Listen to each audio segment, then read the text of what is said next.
কুড়িগ্রামের শাকসবজির মাঠ চরাঞ্চলে আবাদ করা পটল নিয়ে বিপাকে পড়েছেন চাষিরা। ফলন ভালো হলেও রোদে নষ্ট হয়ে যাচ্ছে এসব সবজি, যাতে কম দামে বিক্রি করতে বাধ্য হচ্ছেন চাষিরা। এ বিষয়ে বিস্তারিত জানিয়েছেন সহকর্মী মোমিনুল ইসলাম মঞ্জু।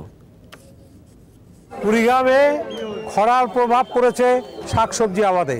এর বিরূপ প্রভাবে এখন যে শাকসবজি ক্ষেতগুলো আছে সেগুলোতে এখন তার যে উৎপাদন এটি কমে গেছে। বিশেষ করে চরাঞ্চলগুলোতে চর কৃষ্ণপুর, তারপরে চর সিতাইঝাড়, নয়ারহাট, এইসব যে চরাঞ্চলগুলো আছে ব্রহ্মপুত্র এবং ধল্লার, এই চরগুলোতে যে পটল আবাদ হয় সেটিতে কিন্তু বিরূপ প্রভাব পড়েছে।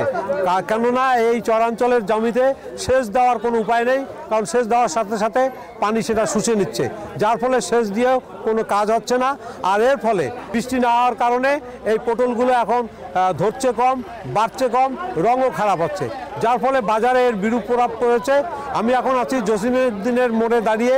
এখানে এই বিভিন্ন চরাঞ্চলের পটলগুলো নৌকা করে পুত্তুষে এখানে নিয়ে আসেন এবং এই হাটে তারা বিক্রি করেন।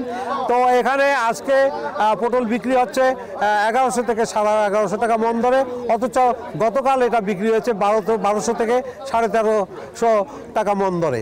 তো এখানে যার ফলে কৃষকরা কিন্তু একটু শঙ্কায় পড়েছেন যে এই খরা পরিস্থিতি অব্যাহত থাকলে তারা আবাদ খরচ তুলতে পারবেন না। স্থানীয় কৃষি বিভাগ জানিয়েছে যে এবার জেলায় 405 হেক্টর জমিতে পটল আবাদ হয়েছে, যেখানে তারা 5000 মেট্রিক টন উৎপাদন আশা করছেন, কিন্তু শেষ পর্যন্ত এই উৎপাদন পাওয়া যাবে কিনা এ নিয়ে এখন সংশয় আছে। এই আবহাওয়া অফিস জানিয়েছেন যে জেলায় গত 20 মার্চের পরে আর কোনো বৃষ্টি হয়নি। এই ছিল কুড়িগ্রামে পটল আবাদ, দাম, পরিস্থিতি নিয়ে সর্বশেষ তথ্য।